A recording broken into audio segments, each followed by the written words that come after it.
The music industry is recession-proof, in my opinion. In 2008, 2007, whenever that crash was, that was my best year in music. I've had better years now since then, but I didn't take part in that recession, and I'm not taking part in the recession right now. I didn't take part in it during COVID. Those were all really good years for me. There's a lot of artists that sold their music catalogs because they got blasted with touring because they couldn't tour anymore, and so that whole income dried up, and so a lot of artists sold their catalogs. Now, I'm not saying I didn't get a quote on my catalog, but I didn't sell it, that's for sure, because I'm playing for the long term, right?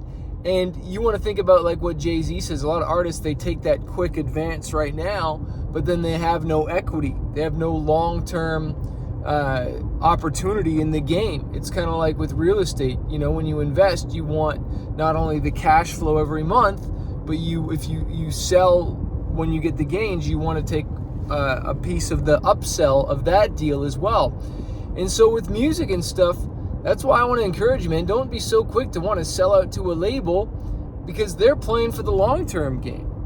And I've noticed, man, through these ups and downs, we've been doing this for over 20 years now, and music has been that consistent thing. As long as you have a fan base and you're growing it, and that's why I say the best investment is to making you. But when you just have that music income, everything, like YouTube ain't just going to disappear overnight. Spotify ain't just going to disappear overnight. Apple Music, iTunes, TikTok, and if you have all these different income streams, they're like little foundations of drips of income coming in.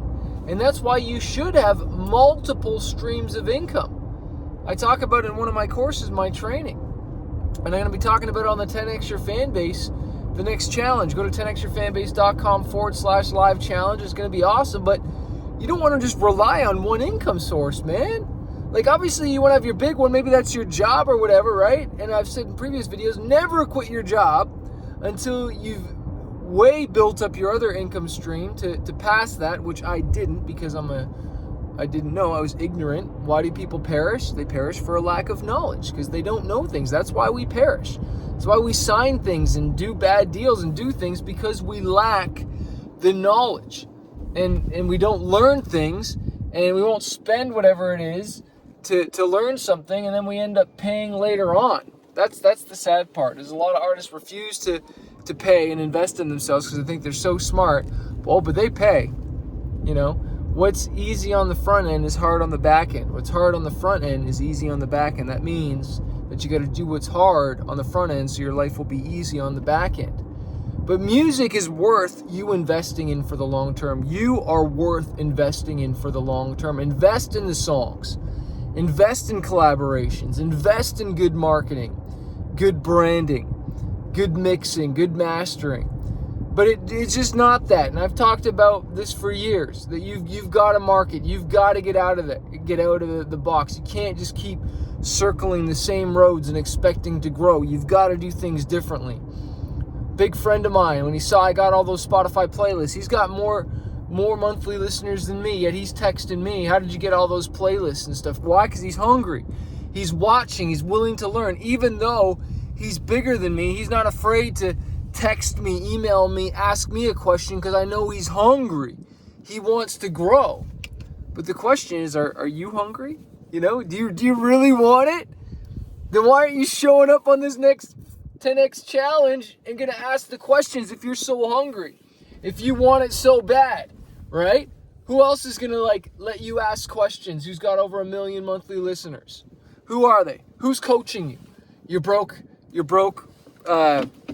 artist friends, right? Are they giving you advice? Just watching another YouTube video after YouTube video, but not getting your specific question for your specific issue answered. You got to grow this year. That's why I'm going to another different workshop this year. I'm going to conference. I'm going to Funnel Hacking Live. I'm going to a workshop just to work on my business and figure it out more. Because one of the big things I want to learn is I'm good at marketing on the front end and getting fans in and to buy my music, but I got to get even better on the back end. Like, I'm good at emailing my list. I'm good at continuing to release songs, release products, and all that stuff. But there's certain systems and things in place that I could set up even better, that I can be better. And if I can know my numbers, if I know my average order value, it's called AOV. If I know my LTV, lifetime value of my customer, if I can get these numbers dialed in, then I'll be willing to spend more money and invest. But I got to know my numbers. I got to know my systems. But I'm telling you, man, music has been a real blessing. I remember sitting in Hollywood with a friend, right? We were songwriting, and he's like, hey, man, music pays for the rent here. Music paid for this food, you know? And I'm so thankful that music bought this hat. Music paid for this jacket. It paid for this car, where I'm living, right? Like, music is doing that. And I want you to know it is powerful. It is working. I'm a small fish, man. I'm such a small fish in a giant pond. But that should encourage you that I'm small and doing well, because I don't have to be a household name. You know, that's the lie. I'm not signed to a record label, right? I don't have a manager, right? And I'm not bragging that I don't have a manager or a label, because I believe that those can be team members and they can be very helpful. But the point is, I want to encourage you that you can do this too. Like, waking up in the morning, sometimes I'm depressed, straight up. I'm discouraged sometimes. I'm not feeling it. But then I just get to work until I wake up, right? Get my Starbucks, maybe shoot a video for you guys, encourage you. And as I encourage you, I encourage myself, because the Bible says that he who sharpens iron sharpens iron. And he who refreshes others, he himself will be refreshed. And so that's why I encourage you. As I'm preaching to you, I'm preaching to myself here. I'm going to get up. I'm going to go write a song. You know, I'm going to push through, and I'm going to write another song. And if someone doesn't like that song, I'm going to write another song. I'm going to try marketing again. Someone, I think, ripped me off yesterday. I bought an email blast for something, and they said that it was certain open rates and this and that. And I wanted to promote my new album, and because a different email campaign that I bought to promote my new CD to people, it did really, really well. And so this other company hit me up, and I thought, I'll try them out. And did a small campaign, $350. The other one I did was $1,200, and it did really good. So I thought, let's try this other company. And at this point, I think they ripped me off and they lied to me.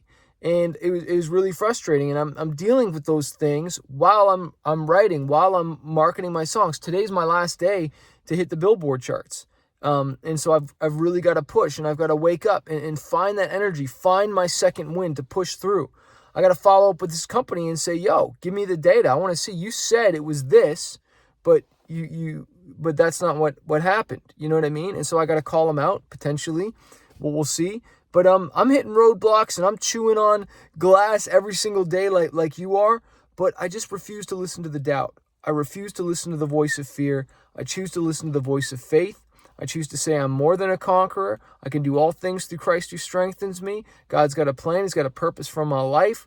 I'm not going to fill myself up with news, whether it's conservative news, liberal news. I want the good news. And that's that God has a plan for my life. He's got a plan for yours. And you've got to move forward. Take a step forward. Don't take a step back. I could get discouraged. I could get angry. I could get offended at this company that may have ripped me off.